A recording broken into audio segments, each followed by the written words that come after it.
It's Oonk time. Let's start the show. Welkom bij Breek de Week. We hebben weer een mooi vol programma voor jullie. Het eerste item waar we het over gaan hebben is het muziekspektakel Frontstad. 80 jaar geleden was de oorlog. En er is toen heel veel gebeurd. Tony Z heeft van alles verzameld en daar een heel mooi stuk over geschreven. Hij zit hier aan tafel met een aantal spelers.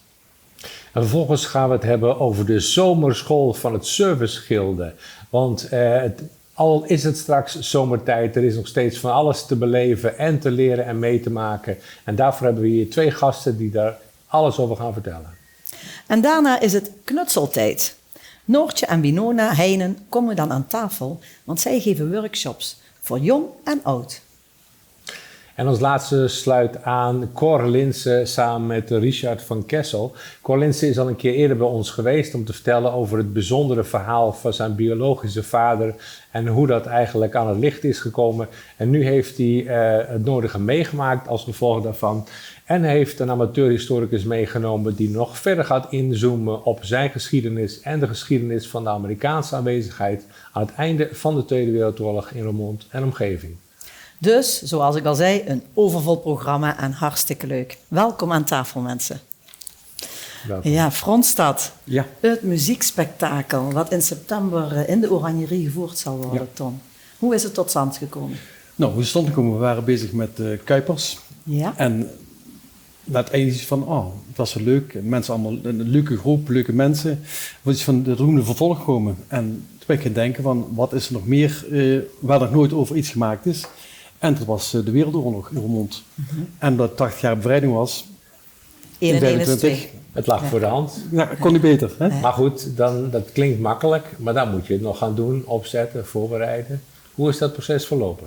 Nou, ik had een programma gezien over Roermond eigenlijk, wat er in Roermond gebeurd was. Mijn vader vertelde altijd heel mooie verhalen natuurlijk. Mijn opa vertelde verhalen, zoals iedereen dat om zich heen hoort natuurlijk. En toen werd er gauw, er kwam gelijk een verhaal uit, dan begin je te schrijven en dan gaat het eigenlijk een beetje vanzelf. Je hoofdpersonen, het is een beetje, ja, het komt allemaal binnen. En dan is het gewoon, je hoort verhalen van mensen. Ik had een meneer, die had een dagboek nog van zijn moeder uit de oorlog. En dat maken ook extra passages. Als je het boek ziet en je ziet met de hand geschreven, denk je eigenlijk van wow, dan komt het wel even binnen, die verhalen. Ja. Want Maud, die speelt Betsy in het stuk. En zij heeft ook een dagboek, toch? Ja, het verhaal begint eigenlijk in deze tijd. Ja. Dat een meisje het dagboek vindt van de oma. Ah, ja. En dan gaan we terug naar de tijd. En dat Maud is dan de schrijfster van het dagboek eigenlijk. Juist, ja, mooi. Het gaat de laatste 6 maanden van de oorlog. Dat Roermond Frontstad werd eigenlijk. In september dachten ze allemaal dat de oorlog voorbij was.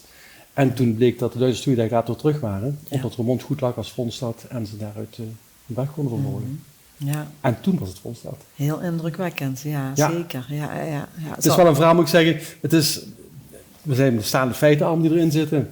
Maar het is ook natuurlijk, er zit wel een verhaallijn in die ook een beetje uit je fantasie komt. Fictie. Het is niet, maar het is wel allemaal, het zijn andere echt gebeurde dingen. De mensen die spelen, de verhalen die er gebeurd zijn, het zit er allemaal in. Mooi. Nasjo, hallo. Hallo, hi. Ja, jij mag ook een hele mooie rol spelen. Zeker. Vertel. Ja. Ik mag Annie spelen, Ja. een echte Roermondse. Ja. En die beleeft ook de gebeurtenissen in die tijd en de pijnlijke momenten die wat er ook allemaal zich hebben afgespeeld. En dat is wel mooi om te mogen vertolken, moet ik zeggen. Ja. Ja, want we hebben allemaal natuurlijk familie die in de oorlog geleefd hebben. Ja. En hoe kwam het bij jou binnen toen je het verhaal van Ton las, zeg maar? Ja, het kwam echt wel binnen. En ook het idee van, nou, als dat op het podium komt te staan, ja, dat wordt wel een mooi spektakel, denk ik. Heel Zeker. indrukwekkend. Ja, echt wel een indrukwekkend stuk, denk ik. Ja. Hoe oefenen jullie? Is het met het hele ensemble iedere keer, met z'n allen? Of hoe gaat zo'n proces? Ja, met de hele cast samen. Ja. En dan iedere week. En dan de nummers doorzingen en de scènes doorspelen. En je krijgt ook echt een band met elkaar. Je moet elkaar en, een beetje leren aanvoelen natuurlijk. Ja, en dat, we doen ook veel dingen dan opnieuw. En dan kom je echt wel stappen verder. Mooi. Ja. Komt allemaal samen. Mooi te zien dat het goed eigenlijk. Ja. Ja. En dan we hebben ze vaak wel eens hoofdrolspelers, maar iedereen is een hoofdrolspeler tegenwoordig eigenlijk. Want zonder één kan het ander iets zijn. Dus echt, de mensen hebben allemaal iedereen is bij dezelfde repetitie. Het is gewoon lekker dat iedereen zijn eigen hoofdrol mag spelen. Je doet het samen. Ja. Ja. We kijken naar de andere kant van de tafel, daar zit Olaf Masselijn. Hartelijk welkom Olaf. Jij speelt ook een rol in dat stuk. En wat mij opviel in de teksten op de website is dat jij ook vanuit je familiegeschiedenis een heel duidelijke interesse hebt. Absoluut. En een duidelijke band met dit verhaal. Ja, en inderdaad, mijn 2 opa's hebben eigenlijk 2 delen ook die terugkomen in het stuk daadwerkelijk ook meegemaakt. Mijn ene opa die heeft in het verzet gezeten, heeft piloten die neerkwamen in Duitsland en ook parachutisten, heeft hij teruggebracht vanuit Duitsland richting de Noord-Franse grens. Daar werden ze dan weer overgedragen aan het verzet van de Fransen. Gingen ze uiteindelijk door naar Portugal en dan weer terug naar Engeland, zodat ze weer konden gaan. Mijn andere opa die heeft en ondergedoken gezeten en in de fabrieken in Duitsland moeten werken, omdat hij zich uiteindelijk wel heeft gemeld. En uiteindelijk is hij ook geëvacueerd richting Friesland. Ja. Dus, en ik hoorde vanmiddag nog bij een gesprek met mijn vader dat mijn oma zelfs ook nog verzetskrantjes heeft gebracht over de Maas. En ze deed net alsof ze breiwerk ging verkopen in Wessem, maar onder haar kleren had ze dus ook nog verzetskrantjes. En hoe is het dan voor jou om zo'n rol als verzetstrijder te spelen? Ja, ik ben gewoon heel trots dat ik dat überhaupt mag spelen. Dus ik hoorde over het verhaal wat Ton had geschreven. Ook niet getwijfeld om auditie te doen uiteraard. En toen ik hoorde welke rol dat ik mocht spelen, ja, kippenvel. Ja, dat geloof ik. Ja. Dat voelen wij nu ook, tenminste ik in ieder geval wel. Ja. Ja, en naast je... Ja, José, maar ik Ja. speel moeder. Ik Ja. mag wat in het plat zeggen, want mijn oma was de grote inspiratiebron voor mij. Een echte heine. Naast het stadhuis was haar geboortehuis. En die vertelde altijd zo prachtig over de oorlog. Niet dat de oorlog prachtig was, maar als basisschoolkind zei ik altijd tegen oma, vertel nog eens. En dat heeft me heel erg bezig gehouden. Zij had positieve kijk ook op Duitse soldaten, want ze is naar Sint-Odiliënberg verhuisd en dat huis werd ingekwartierd. En oma zei altijd... Dus ze moest verplicht die Duitsers... Ja. En oma zei altijd van die Duitse officieren, dat waren echt heren, daar was niks mis mee. Maar dat beeld wat je natuurlijk op de geschiedenislessen op school krijgt, is een ander beeld. Het complete plaatje is iets anders. Precies. En ja, dat fascineerde me enorm. En toen kreeg ik het script van Tom onder ogen. En toen dacht ik van ja, ik ben eigenlijk een ouderwetse juffrouw van het onderwijs. Historisch kloppen de feiten allemaal. En dat vind ik mooi. Van Roermond wist ik niet dat we zo blij waren dat we bevrijd waren. En potverdikkie, we werden niet bevrijd. Dat duurde nog even. Ja, dat Dus is een slag geweest. Zeker omdat daar de winter tussen zat. Ja. En al die mannen die ondergedoken zaten. Dus ik ben eigenlijk als feministe heel trots op de vrouwen van Remun. Want die hebben de stad recht overeind Absoluut. gehouden. Ja, daar is ook een beeld voor opgericht.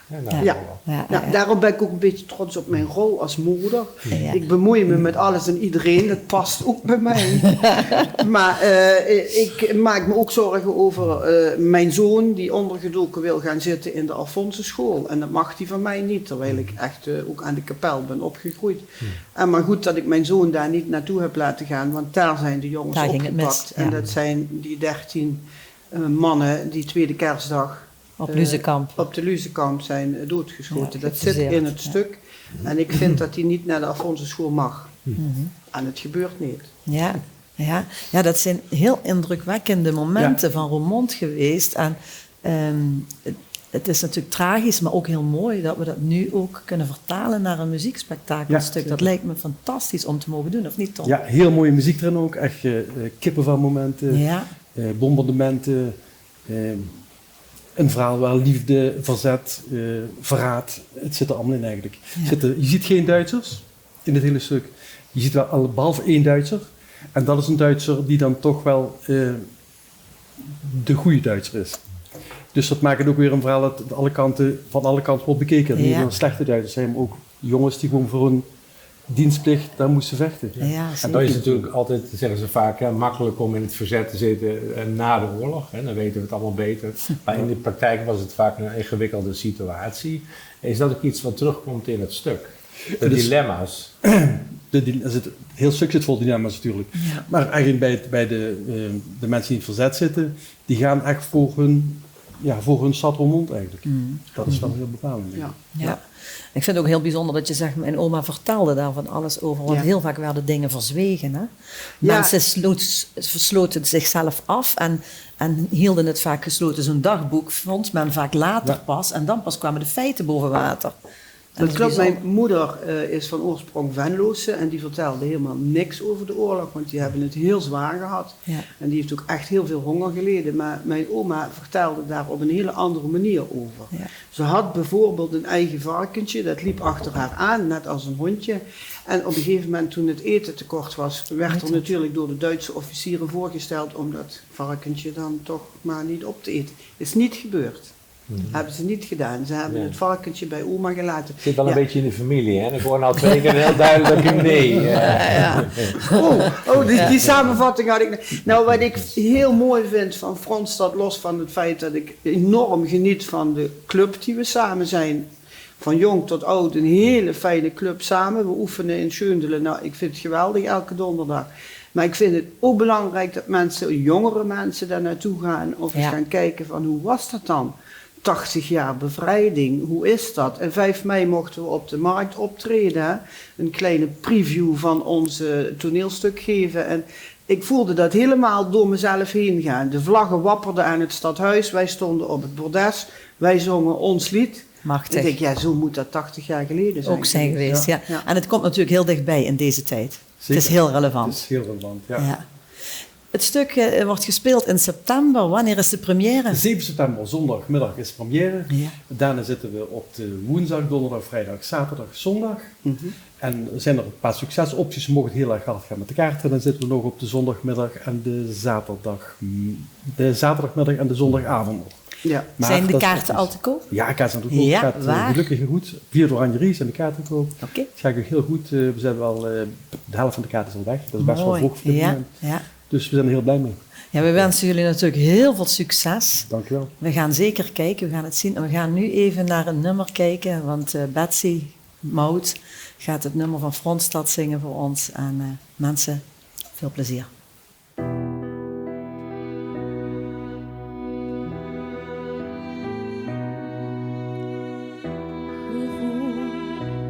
Is vaak anders dan het verstand. Je wilt het heel goed doen en geen trammeland. Hoe moet ik het doen? Wat heb ik te verliezen? Maar soms dwingt het leven je toch om te kiezen. Heb ik een keuze als je het zo voelt dat de liefde er is, het goed is bedoeld. Heel diep van binnen, de onzekerheid, is de keuze wel goed? Heb ik morgen geen spijt? Gevoel is vaak anders dan het verstand. Je wilt het heel goed doen en geen trammeland. Hoe moet ik het doen? Wat heb ik te verliezen? Maar soms dwingt het leven je toch om te kiezen.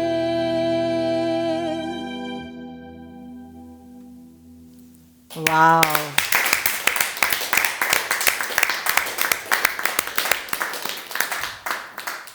Voor veel mensen is de zomer een moment om niets te doen. Lui, onderuitgezakt, in een strandstoel of in een hangmat, aan het water of ergens op de camping. Maar er zijn ook mensen die denken, dit is een kans om leuke dingen te gaan doen. Om iets te leren, om met andere mensen te ontmoeten en dingen mee te maken. En dat kan onder meer bij de zomerschool van het Serviceschilder. Daarvoor is aangeschoven Meta van Appervent en Vincent Camonier. Als ik het goed uitspreek. Heel goed. Heel goed. Hartelijk welkom. Die zomerschool, Meta, om met jou te beginnen, dat is iets wat intussen al een paar jaar bestaat. Dat is het tweede jaar. Ja. Dus Vincent die was vorig jaar al bij de organisatie betrokken. En ik ben dit jaar aangeschoven. Ja. En we zijn heel blij. dat het weer zo goed aanslaat. Want er zijn bijna 500 mensen die al zich hebben opgegeven, maar er is nog ruimte. Ja. Wat is precies de zomerschool? Wat houdt het in? Het is een activiteit voor zeg maar de ouderen, de 60-plussers. Die weer naar school mogen dus. Ja, en omdat we tot de conclusie kwamen dat er weinig activiteiten voor hen waren. En daarom meenden wij er goed aan te doen om een zomerschool met activiteiten, lezingen, excursies, vaartochten te organiseren. Vorig jaar zijn we ermee begonnen, zoals Meta zei, in 2024. Met 8 activiteiten. En het was zo'n succes dat we hebben besloten om dit jaar dit voor te zetten met Zomerschool 2025. En dat begint op zaterdagmiddag 28 juni met een gesprek met de bisschop van Roermond. Ja. Een gesprek wat gevoerd wordt door Petra van Stienen. En waar ik zo benieuwd naar ben is van welk antwoord geeft hij op de vraag: wat is nou de reden geweest dat u na het volgen van de hogere tuinbouwschool voor het priesterschap koos? Ja. En ik begreep dat ook mensen uit het publiek vragen kunnen insturen voor de bisschop. Dus dat lijkt me misschien nog wel spannender. Ja, maar tot nu toe hebben we weinig vragen gehad. Vooral van hoe bevalt het in Roermond. Maar wij willen eigenlijk wel mensen oproepen om te komen en echt wat prikkelendere vragen te stellen. En dus... wat is er nog meer te beleven? Het is een sterk begin, precies. Ja, zeker. Wat gaan we nog meer doen? Nou, op 1 juli, dat is een activiteit wat ik heb georganiseerd samen met de AC Cultuurfabriek. Dinsdag 1 juli hebben we 2 workshops georganiseerd in samenwerking met AC. Glasmozaïek en een workshop glasmozaïek en een workshop fotografie. En, met de telefoon, hè? Met de telefoon, met je iPhone. Ja. En dus hoe ga je met je iPhone om en hoe kan je duidelijke foto's maken daarmee? Ik heb mezelf voor aangemeld voor deze workshop, dus ik ben zeer benieuwd naar deze cursus. De aanmeldingen lopen goed. Er mogen maximaal 17 deelnemers meedoen aan iedere workshop, omdat anders bij meerdere deelnemers de docent niet voldoende aandacht kan schenken aan de Maar dat gaat dus voor de workshops bij de AC. Want bij de andere workshops en lezingen, er zijn er soms wel 45 mensen die zich al aan hebben gemeld. Oké, dat loopt dus goed. Kun je nog een paar krenten uit die pap halen van die workshops? Struinen in de tuinen. Ja. Dan gaan we lekker naar het Parkhof en in Zwalmen en naar de Vergeten Groenten in Rijkel. Maar die zit helaas al helemaal vol. De vertelcarousel, dat is een rondje in de binnenstad waar mensen dus echte verhalen vertellen over de geschiedenis van Roermond. Dat gaat van de heksenvervolging tot de dood op de Kartuizer, monniken en de onderduikers die in de kelder bij Berger hebben gezeten. Dat wordt afgesloten met een wijntje. Ja, dat begrijpt u al. Ja. Die zit ook al vol. Ja, natuurlijk. Op bezoek bij de burgemeester, die zit ook al vol. Ja. Maar we hebben bijvoorbeeld wel nog 80 jaar bevrijding Roermond. En daar is nog ruimte. Daar is nog heel veel ruimte. En dat is in de 17 juni. En dat is in de Vroxtie. Mensen kunnen bij het Paradies boekjes afhalen. Mensen kunnen dan ook fysiek makkelijk bladeren om te kijken wat er allemaal is. Maar mensen kunnen ook gewoon op de website van het Servicegilde Zomerschool aantikken. En dat is heel gemakkelijk. Dan kun je je online opgeven. Een van de dingen die mij opviel in het verhaal was het bezoek aan de Tawhid-moskee. 25 juli. We zijn natuurlijk een katholieke omgeving hier, maar er zijn natuurlijk allemaal moskees. Dus voor sommige mensen is dat nieuw. Hoe is dat gelopen? Hebben jullie zich aangemeld of hebben jullie gewoon gebeld van kunnen we zo'n open dag organiseren? Ja, we hebben goede contacten daar en het is een nieuw fenomeen hier in Roermond dat er zo'n mooie moskee aan de rand bij Kitskes Berken is ontstaan. En het blijkt ook wel dat het een schot in de roos is, want die zit ook al helemaal vol. Maar waar we nog ruimte hebben is Lang zullen we leven. Dat is van Annie Schreuders. Die vertelt eigenlijk over alle hoogtepunten in het Limburgse bestaan. We zijn rijk aan cultuur en aan feesten.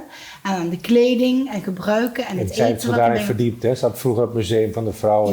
En zij heeft daar hele mooie boeken over geschreven. Ja. En die mevrouw, daar hangt iedereen aan haar lippen. Dus we hebben zoiets van, dat zou geweldig zijn als daar wat mensen naartoe komen. Zij geeft de lezing in het dialect. Dat is Hoe ook waren de reacties vorig jaar? Gunstig, positief. Ja. Op de slotavond hebben we dus de reacties gevraagd aan de deelnemers. Ja. En ik mag toch wel zeggen dat 75%, 80% positief was over de deelname, over het gebodene. En dat gaf ons de doorslag om ook het volgend jaar, dit jaar... Om het door te pakken. Ja, mooi. Dit is het tweede jaar, hè? We hebben het al een beetje over gehad. Het programma is wat meer uitgebreid, het groeit verder. Hoe zien jullie naar de toekomst? Wordt het nog groter en nog diverser? We hopen een vaste waarde te zijn natuurlijk. Hè? En we hebben vorig jaar is er een excursie voor de eerste keer geweest bij Blankwater en de plantage. Hè? En bij de Beatrixhoeve. Ja, en dit jaar loopt dat nog niet zo storm, maar dat begrijp ik ook, want vorig jaar zijn er ontzettend veel aanmeldingen geweest. Dus daar is er nog wel ruimte. En dan moeten we misschien ook denken van, misschien moeten we niet 2 keer achter elkaar hetzelfde brengen. Doen. Maar dat is voor ons ook een beetje vingerspitsengevoel. Daar leer je van. Maar we hebben een leuke club mensen waar we samen mee organiseren. Heel verschillend van achtergrond.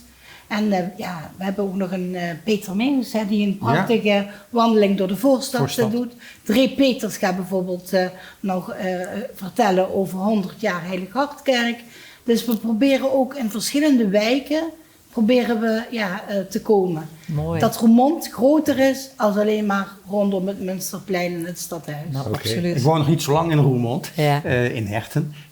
Voor mij is het een openbaring hoeveel schoonheid de omgeving Roermond heeft. En de omgeving van Roermond. Ja, dus prachtig. Ja. Okay. Even nog voor de helderheid, wanneer is die zomerschool? 28 juni begint het. Ja. Zaterdagmiddag 28 juni. En het eindigt op 8 augustus. Ja. Met de slotavond van 8 tot 10. Ja. Ook daar kunnen we nog heel veel mensen bergen. En dat is gratis. En dan komt een bandje, After Midnight, die komen spelen. Maar in principe is het bedoeld voor de mensen die mee hebben gedaan met de zomerschool. Dat moet ik wel even erbij En in de afloop krijg je dan ook een certificaat of een diploma? Nee. Nou, misschien is dat iets om over na te denken. Compliment van de jeugd krijg je. Mooi. Nee, maar het is gewoon fijn dat we met zo'n goede club van de servicegilden bij elkaar zitten. En dat we weer in staat zijn geweest om nieuwe activiteiten toe te voegen. En zullen we zien wat volgend jaar brengt. Maar als we nu al 500 aanmeldingen hebben, dan mogen we ons in de handjes wrijven. Ja. Zeer de moeite waard. Zeker, zonder meer. Nou, heel veel succes mensen. Ja, dankjewel. En vooral heel veel plezier. Dankjewel. Ja, beste kijkers, het is knutseltijd. Aan tafel zijn Noortje en Winona Heijnen. Ja, en zij knutselen er wat op af, maar zij geven ook workshops. En daar zijn heel veel mensen heel blij mee. Welkom. Hi. Welkom. Hi. Dag Winona. 11 jaar en al samen met mama workshops geven. Hoe is dat zo gekomen? Mama gaf workshops op scholen, maar dan kon ik natuurlijk niet mee. Maar een paar keer wel en dat vond ik heel leuk. Ja. En toen hadden we bedacht om dat 1 keer in de maand samen te doen. En hoe gaat dat? Goed. Ja? Voor kindjes doe je dat? Van welke leeftijd? Alles. Alle leeftijden, maakt niet uit. En wat doe je dan zo al op zo'n workshop? We doen meestal veel dingen. En ik heb ook een keer zelf alleen een haakworkshop gegeven. Zo. En we willen ook nog iets met tekenen doen. En is het nou zo dat jij van die dingen allemaal heel veel weet en dingen heel goed kunt? Ja. Ja. Want je hebt dat natuurlijk jong geleerd dan, want anders kan het niet natuurlijk. Ja? Hoe lang ben je er al mee bezig? Weet ik niet. Nee? Vanaf jongs af aan. Wat heb je voor je liggen? Is dat iets wat met vilt gedaan is? Wil je eens wat laten zien? Kan je er wat over vertellen? Dit ei, dat is met droogvulten met een naald. Ja. En deze, dat is om een ijzerdraadje heen met natvulten. Een armband zo te zien? Ja. Ja. Dan ga je wel heel snel, want wat zeg je nou? Dat is om ijzerdraad en wat draai je daaromheen? Dat doe je met wol. Met wol, Het is ja. een soort techniek, nat filter en droog filter. Ja, wat mooi. En je hebt daar een hele hoop bloemen ook heel mooi liggen. En ik zie ook een hele mooie vaas. Ja, en dat soort workshops geven jullie dus. Ja? Ja, mama, vertel eens, want dat is wel bijzonder. Jij gaf dus workshops in kunst, of ja, zo mag ik het wel noemen eigenlijk, hè? Ja. Creatief. Ja. Creatief, ja. Nou Ja. ja, dat creatief is handwerk. inderdaad, het is een beetje zo wat Winona zei, gegroeid. Hè? Ik gaf workshops op scholen en dergelijke. En is een paar keer mee geweest en dat vond ze heel erg leuk. Maar ja, het stuk op scholen is meestal onder schooltijd. Dus dat kan natuurlijk niet altijd. En toen hadden we bedacht, eigenlijk is dat ontstaan, toen zijn we ook naar Creadoe geweest. Hè? Dat is zo'n grote Crea-beurs in Utrecht. Ja. En toen liepen we daar rond en er was niks van vilt. En we dachten, ja, dat kan toch niet? En toen zeiden we tegen elkaar van, laten wij gewoon volgend jaar gaan we daar workshops geven. En toen zijn we dat ook gewoon gaan Waarom doen. hebben jullie gekozen voor vilt? Ja, daar was ik dan wel veel mee bezig. En waarom dan? Is het het materiaal wat je aanspreekt of heb je daar... Ja, het materiaal inderdaad. Je kunt er eigenlijk alles mee. Het is eigenlijk een beetje, ik zeg altijd, het is eigenlijk een beetje, je kleidt er eigenlijk een beetje mee. Maar dan van stof. Dus je kunt er, weet je wel, het is niet meteen een vaste vorm. Als je iets hebt gemaakt, dan is het dat. Nee, je kunt altijd nog een beetje bijvormen. Je kunt er nog wat kleuren bij doen. En ik hou van flexibele materialen. Dat is ook mijn opleiding geweest in textiel. Ja, want je hebt de kunstacademie in Maastricht gedaan en nog een studie marketing in Eindhoven. Maar vooral creatief opgeleid. Ja, precies. Ja. En kun je dan een voorbeeld geven van wat je daarmee kunt? Want ik zie het hier allemaal dingen liggen. Dus 2D-dingen, 3D-dingen, tassen, kleding, Ja, precies. Nou ja, je kunt er inderdaad, de tasjes, daar geven we ook workshops in. En dat doe je dan met een malletje. Dat is allemaal natfilten. Je hebt inderdaad, wat Winona zegt, dat droogfilten, dat is met een speciale naald met weerhaakjes. Waardoor je zorgt dat je gebruikt dus losse wol. Ja. En die wol, die gaat met de naald zorgt ervoor dat al die haren zeg maar in elkaar gaan zitten. En bij het natfilten gebruik je water en zeep. Groene zeep gebruiken we daarvoor, vloeibare zeep. En dat zorgt ervoor dat de haren van de wol bestaan allemaal uit schubben, net zoals je eigen haar. En dat gaat, als het nat wordt, gaan die schubben uit elkaar staan. En de zeep zorgt voor de goede wrijving. Dus als je dat met dat wol gaat wrijven, je kunt dat plat wrijven, of dit zijn balletjes, kun je zo'n balletje verrollen, net zoals een gehaktbal. En dan gaan al die schubben die gaan in elkaar haken. En hoe meer je wrijft, hoe vaster het wordt. Ja. Net zoals een wollen trui, als je die in het normale wasprogramma doet, dan komt die er heel klein uit. En dat komt door de wrijving, zodat alles zeg maar nog vaster in elkaar gaat zitten. En dat noemen we vervilten. Nou ja, daarmee kun je dus eigenlijk van alles maken. En dit zijn allemaal losse sliertjes. Dit is ook zeg maar met de naald.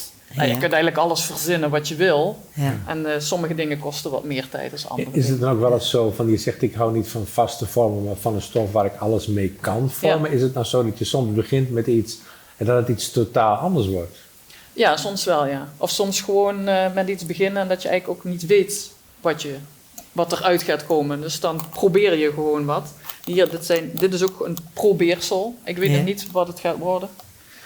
Dit is een probeersel. Ja. Dat is met nat en droog filten. En dan wat zou het nou kunnen zijn dan? Ja, dat zou een beetje koraal of zo kunnen zijn. We hadden al dingen bedacht. Wat hadden we een kroontje bedacht? Ja. Of zo op de schouder dingetjes van maken. Ja, maar dat maakt het ook wel leuk, hè? Het creatieve erin. Hè? Dat is ook heel bijzonder dat je dat kinderen mee kunt geven. Wij zijn tegenwoordig heel erg met kinderen. Ze moeten op school, ze moeten dit leren, ze moeten dit doen, ze moeten zo lopen, ze moeten dit sport doen. Dit bepaalt dat niet. Nee. Hier kunnen ze hun eigen fantasie mee gebruiken en hun eigen creativiteit inleggen, Ja, of niet? ja, iets kun je laten ontstaan. Hè? Ja. Want het is ook vaak, en ik trap ook wel eens in die valkuil, als Winona bezig is met tekenen. Ze heeft onder een grote knutseltafel. Hè? Ja, eigenlijk noemen we dat geen knutseltafel meer. Hè? Weet je wel, dit... Maar, hoe noemen jullie het dan wel? Ja, gewoon, ja, hoe noemen we het eigenlijk? Is het dan werktafel of is dat te werkachtig? Ja, gewoon ja, dat weet ik eigenlijk ook niet. Haar plek. Gewoon haar plek. ja. Ja, en jij valt in die valkuil, heel herkenbaar. Ja, Ik snap wat dat jij je gaat dan zeggen. vraagt Ja. inderdaad van, wat ga je maken? Ja.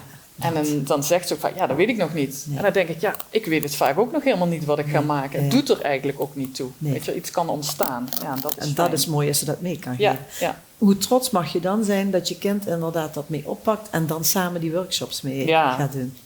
Daar ben je super trots op. Zeker als je ziet, als ze zelf gaat vertellen en voorbeelden geeft. Ja. En ook met de haakworkshops die ze helemaal alleen heeft gedaan. Bijzonder. En, en het is ook gewoon leuk om samen te doen. Ja. Want naderhand gaan we altijd of een ijsje eten, hè, als het warm weer is. Kijk, leuk. En of we gaan, als het slecht weer is, dan gaan we een tosti eten. Hè? Oh, ja, want wat dat hebben we dan goed. verdiend. Ja. Heb je nog workshops op de planning staan? Mag je binnenkort weer ergens naar? Wat ga je doen? Want jullie doen voor kinderfeestjes, heb ik begrepen. Hè? Ja, kinderfeestjes. dat doen we ook. Ja. Dat is op aanvraag. Daar hebben we er nu geen van staan, maar we hebben een hele grote. Hè? En dat is eigenlijk, want we doen gewoon voor volwassenen ook. En daar doen ze ook aan mee. Ja.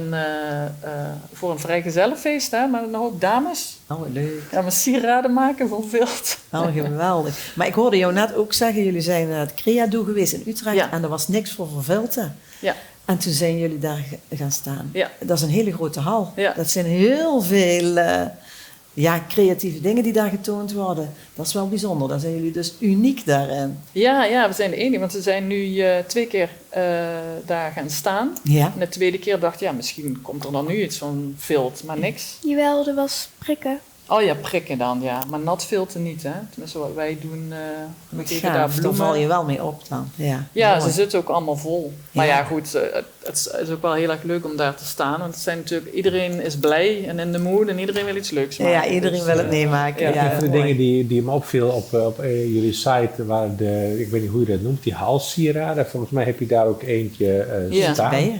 Die vond ik heel bijzonder. Dat is een soort zonnestralen. Hoe kun je daar eens van aangeven hoe dat dan tot stand komt? Ja, dat heb ik dan. Dit zijn ook dingen die bedenk ik dan eigenlijk ook niet van tevoren. Dus ik was eigenlijk begonnen met gewoon die sliertjes te maken. En toen dacht ik, dan heb je wel iets in je hoofd. En dan denk je, dan heb ik een hele hoop sliertjes en dan kan ik, weet je wel, net zoals dit, daar kan ik van alles mee. Ja. En toen op een gegeven moment dacht ik, dat zou wel mooi zijn, zeg maar zo als een soort kraagketting. Ja. Ja. En dan dacht ik, hoe zal ik dat nou weer aan elkaar maken? Ja, en toen waren we op een gegeven moment aan het haken geslagen. Toen dacht ik, die kan ik fijn, dit is dan gehaakt. Dan kan ik fijn die slierten ertussen haken. Mooi. En dan ontstaat dat eigenlijk gewoon. Ja. Dus soms bedenk je iets van tevoren en weet je, zoals tasjes en zo. Dan weet je, ik ga een tasje maken. Mm-hmm. Maar dit soort dingen vaak met de sieraden, dat ontstaat. Ja, Er zijn natuurlijk heel veel kunstenaars die zich met vilt bezighouden op verschillende manieren. Hebben jullie nou bepaalde voorbeelden of inspiratiebronnen? Of zijn het juist mensen binnen de wereld van vilt of juist daarbuiten? Of allebei? Nou, we halen veel inspiratie uit Pinterest, hè? Ja, mooi. Ja, daar struinen mooie we doorheen. plaatjes, En dan krijg je ideeën van. Afrikaanse landen hebben dat ook. Ja. De Hottentot, die hebben ook allemaal zoiets. Ja, precies. Die ook inspiratie van hadden. Ja. Wat gaaf. Ja. Nou, leuk om jullie verhaal te horen en heel veel succes verder en veel plezier. Dankjewel. Dankjewel. Vandaag bij ons de gast is Cor Linssen. Cor, hartelijk welkom. Een tijdje geleden was je bij ons, dan heb je een heel indrukwekkend verhaal verteld over je biologische vader. Die is een Amerikaanse militair. Dat hele verhaal is ontrafeld in een documentaire. Maar dat heeft nu ook een actueel vervolg gekregen, want je was onlangs uitgenodigd bij de herdenking in Margraten. Ja. Eerst goedenavond. Hè? Ja. Goedenavond. In Margraten geweest, met Truus samen. En dan Ja, ik vond het heel indrukwekkend. Je komt door Dukker en zoiets, als je die graven dan zoiets. Allemaal mensen onder de 25. Ja, Ongelooflijk. dat is niet te bevatten. Nee, niet te bevatten. Ik kreeg ze nooit de tijd. Wat er nu speelt allemaal in de wereld. Hè. En het werd echt een indruk op mij. Want ik heb niks gedaan aan de oorlog. Ik ben de oudste. Dus het tussen mijn man en William. Hè. De bus verwekt geworden. Ja, verwekt. Ja. Dus daar hebben we het toen over gehad. Ja. Maar heel veel ambassadeurs. Eén uit Nieuw-Zeeland, Australië, Polen, Engeland. Ja, uit de Staten natuurlijk ook hoor. Want er was een herdenking. Een herdenking, ja. Ja. 80 jaar bevrijding. Memorial Day noemen ze dat in Ja. Amerika. Ja. Dat is gisteren, een dag later als we morgen is dat geweest, ja. Ja, die Amerikanen, ja, die kreeg nu nog, er is nog een neef gemeld. Ja. Ik moest dat vorige winter was. Ja. En toen Maar- was op die herdenking op die als VIP, wat? Ja. Ja, mocht ze aanwezig zijn. Zat je En vooraan op het of stadhuis, hè. zat je vooraan? Of? Nou, ik zat, de koning zat, zal ik maar zeggen, 3 rijen voor ons. Kon hem bijna aanraken. Bijna aanraken, ja. Ja. Kijk eens aan. Ja. Maar mij viel op dat de koning daar gewoon maar dat lint wordt vastgehad had, verder niks. Ah, oké. Nee. Ja. En de minister-president die sprak dan en die had zoveel kransen gelegd van bijna alle landen die daar mee bezig waren, zelfs de Poolse. Dus dan kreeg je dus de ambassadeur met een militair, een hoge rang had hij, hè. En dan zit je toch er een uur of 3 zit je daar. Ja, ja. Dan Allerlei op het stadhuis, speeches te loesteren. Ja, de speech en Ja. op het stadhuis was een oude veteraan die was 104 jaar. En die speelde nog op de saxofoon. En dat was het stadhuis van Margraaf. Margraten. En als je ziet die veiligheid daar, ongelooflijk. Ja. Ik zag ook een foto van jou op Facebook staan met de gouverneur, Emiel Roemer, en met Jolanda Hoogtanders. Ja, maar die zie ik daar vaker. Roemer en de oude Schone gouverneur. kost. Je kent nu in andere kringen. Alleen de koning die heb ik nog geen hand gegeven. Dus, maar ja. Ja, Ja. misschien komt dat nog. Nee, dat Ja. maakt me Dus, niks uit. ja. Ja. Dat verhaal startte eigenlijk, zoals ik al zei, met die herontdekking van jouw verleden. Ja. Daar hebben we het over gehad. Daar heb je ook veel reacties op gehad. Op die documentaire, de artikelen die volgden en ook Ja. ons programma. Familie vanuit Amerika heeft contact met jou gezocht. Ja, na de laatste uitzending. Ja, dat is nou voor de kerst was het, geloof ik. Ja. Ja. Heel veel reactie. En het was niet vertaald, hè. Had ik niet gedaan dus, hè.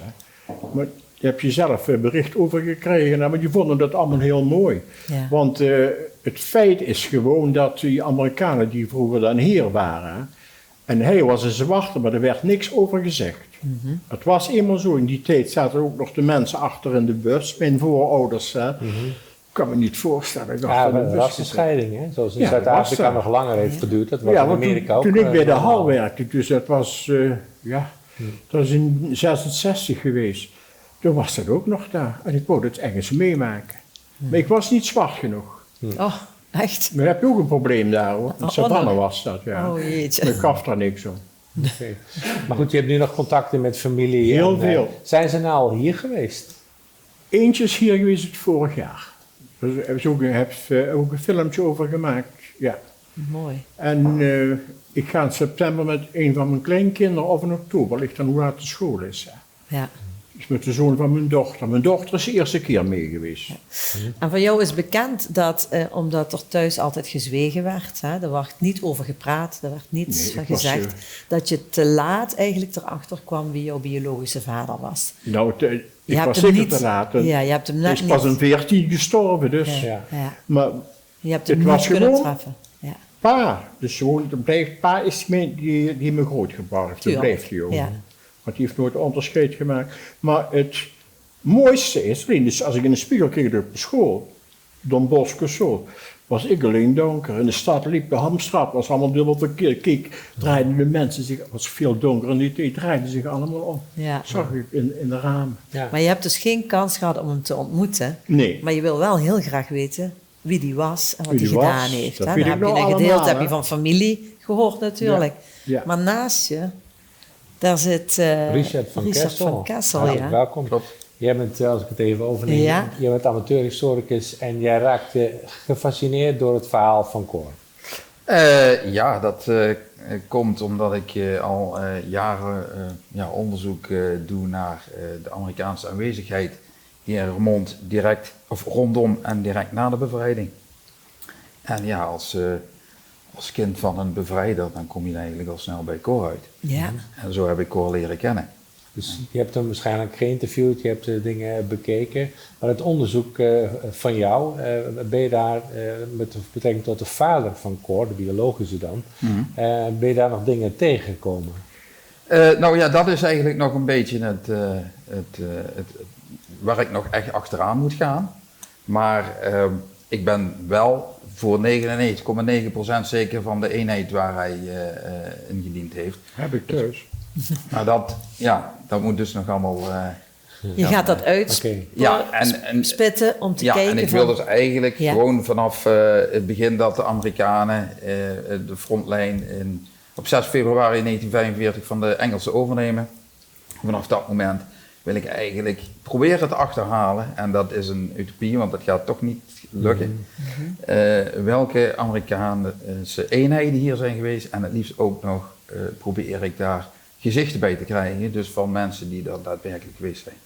Waar komt die fascinatie vandaan? Want je had je natuurlijk op 1000 andere onderwerpen kunnen storten. Ja, er is al veel over geschreven, boeken. Ja, er is heel veel over de Tweede Wereldoorlog is heel veel geschreven. Ja. Alleen over dit stukje vind ik niks over terug. En dat is eigenlijk ook wel heel logisch. Hè? Want bijvoorbeeld Roermond was voor het grotendeel waren de mensen geëvacueerd. Er waren geen Roermondse mensen die in hun dagboek bijvoorbeeld opgeschreven hebben, nou dat was deze eenheid met die persoon. En nu zijn er wel,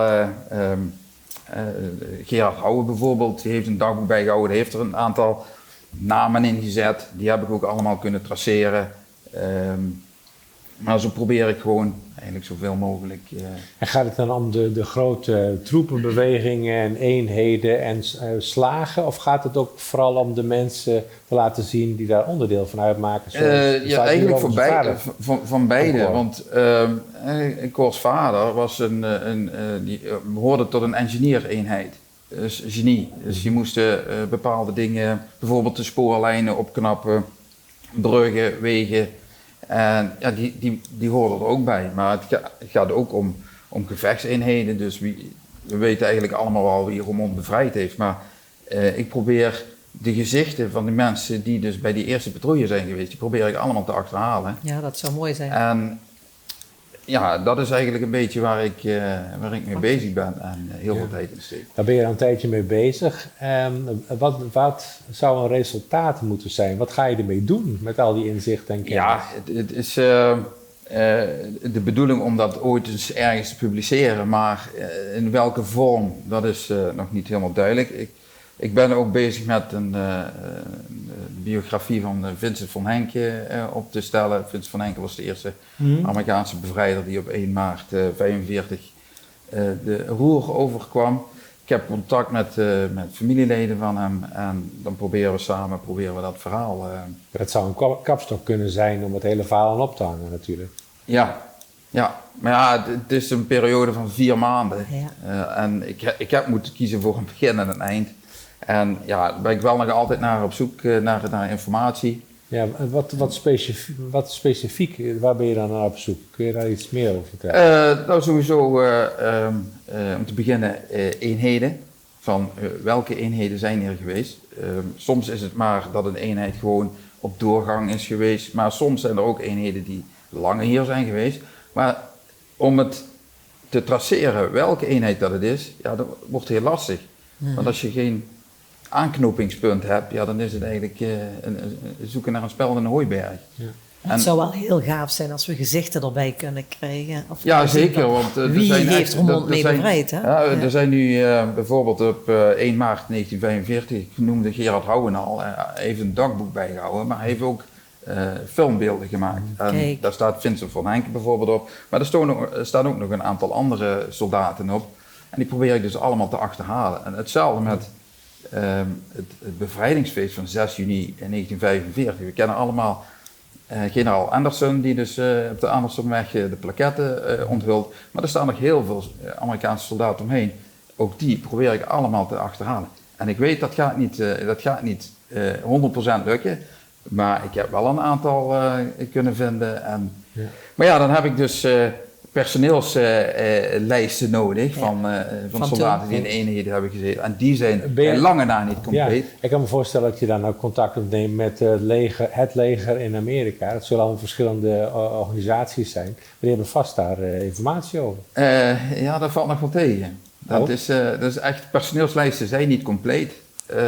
Niet altijd dus bijgehouden, namen die verkeerd geschreven staan. Ik kom dus in rapporten, weet ik zeker dat het dezelfde persoon is, maar die staat op 3 verschillende manieren beschreven. Ja, welke naam is correct?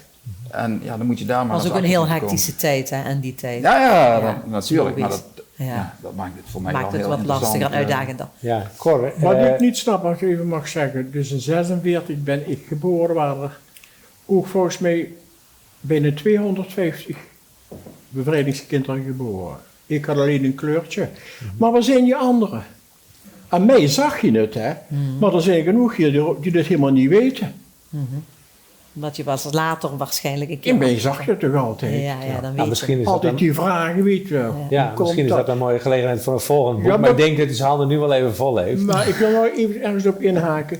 Dus mijn zeggen altijd zo, mijn Amerikaanse en mijn Hollandse vader, die hebben samen gewerkt hier. Dus pa die was, mensen over, die liepen altijd erom met een ladder met die kousjes, gaslampen, dat deed hij zijn hele leven door weer en wind. Ja. Maar die hebben samen gewerkt. Ja, mooi. Met mijn verwekker. Ja. Dus die bracht hij meer naar huis en die William die kwam terug als iedereen weg was. Ja. Die kwam mijn moeder bevrijden. Ja, dat waren avonturen. Kom, heel even een vraag. Ja. Even een vraag. Bij jou werd er vroeger gezwegen. Was zijn familie bekend met het feit dat er hier een kind rondliep? Of was zijn Nee, hij wist dat helemaal niet. Hij wist dat niet. Hij wist dat helemaal niet, maar ik heb het op een stamboom staan heb ik gekregen, dus ik kan Hij niet heeft ook het nooit helemaal geweten. nadenken. Hij heeft het nooit Hij heeft geweten. dat nooit geweten, want hij is getrouwd. Ja. En hij heeft nog 4 kinderen gekregen. Oké. Even, want we zitten een beetje krap in de tijd. Je buurman die zoekt ook uit hoe het zit met die militairen. Wat zou jij nog willen weten over de militaire loopbaan of ervaring? Ja, dat zou best je willen weten, maar... Wat weet je daar nu van? Wat ik er nou van weet, wat ik net verteld heb, stad opbouwen. Dus links en rechts allemaal dat de stad weer licht had en water en stroom. Ja. Hetzelfde, en gas. Ja. Dat bedoel ik. Hè. Dat hebben die samen gedaan, want we stellen een verhaal dat ze samen een boterham aan het eten waren. Ja. En dat vertelden ze op de Hendrik en ik zeg zo, kunt ze er nu met aan? Ja, typisch. Ja. Ja, we zelf bij Sabine 80. Lang gezwegen. Ja, lang gezwegen. Ja. Op de herdenking was een heel mooi moment. Het was fantastisch. Er waren meerdere mooie momenten natuurlijk, maar God Bless America werd de a cappella gezongen. Dat heb ik al dikwijls gezongen in Margraat. Ja. En dat ga je nu voor ons zingen. Ja, maar ik heb wel echt a cappella. Hè? Ja, zeker. Dus gaan we dank voor jullie komst. Ja, en dan gaan we nu naar Cor luisteren. God bless America, land that I love. Stand beside here and guide here through the night with light from above. From the mountains to the prairies, to the oceans, white with foam.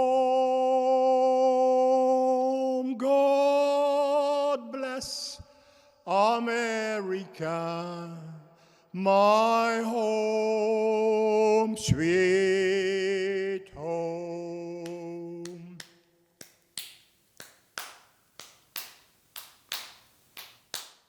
God bless America, land that I love. Stand beside here and guide here through the night with light from above. From the mountains to the prairies, to the oceans, white with foam. God bless America, my home, sweet home. God bless America, my home, sweet home. Dit was Breek de Week voor deze week. We hadden u beloofd een vol programma en dat is het geworden. We hopen dat u net zo genoten heeft als wij en we zien jullie graag weer terug de volgende week. Tot volgende week. Deze uitzending wordt mede mogelijk gemaakt door Kampeerwinkel Roermond en Brasserie en Adventure Golf Het Pakhuis.